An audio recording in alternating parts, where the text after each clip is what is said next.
The Bishop of Lafia Diocese, Most Reverend David Ajang, has decried the proliferation of pseudo-Catholic churches in Nigeria, noting that the founders are becoming bolder and daring. He stated this at St. Monica Catholic Church, Jos, during the final profession of religious vows of Reverend Sister Mercy Atsen. Our Jos CTV correspondent Walbe Ogak was there and completes the report. The Bishop of Lafia Diocese, Most Reverend David Ajang, has called on Catholics to be wary of some individuals who are trying to confuse the faithful by creating quasi-Catholic churches or religious organizations. There seems to be a proliferation of religious congregations, both male and female, as well as secular institutes in the country today. Shortly after I was made bishop, I got applications for over 10 such groups requesting me to be their principal bishop. One of the applicants was a former student of mine at St. Augustine's Middle Seminary in Jos. At the time he spoke to me, he was also undergoing training in one of the Catholic institutes in Nigeria. In other words, he was a seminarian, founded the congregation, and then wanted to be a priest along with those he was following. As I speak to you now, we have over 5 of such groups operating in Lafia Diocese alone.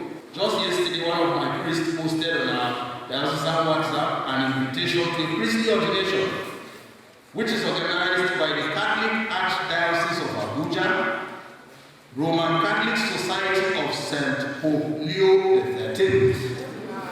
The event is scheduled to take place at St. Michael the Archangel Catholic Church, Abuja, local government area.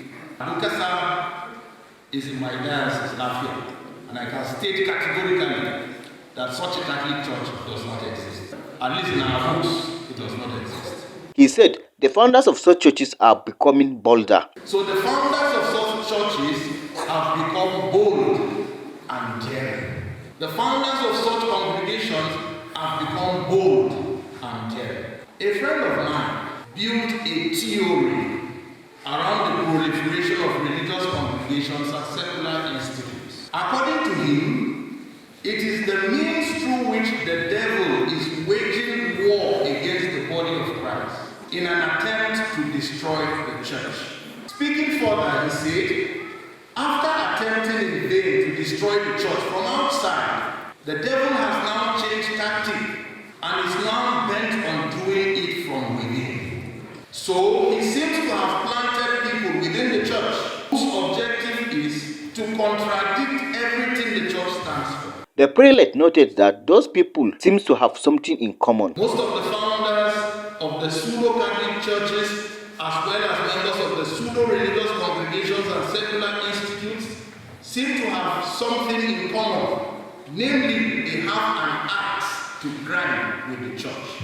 Some of them are ex-priests and ex-religious, ex-seminarians, ex-novices and postulants. Their composition explains why they are anti-church and they are bent on destroying the church. He said some have taken it to the social media claiming that they are not fake. Walby Ogak reports from Jos.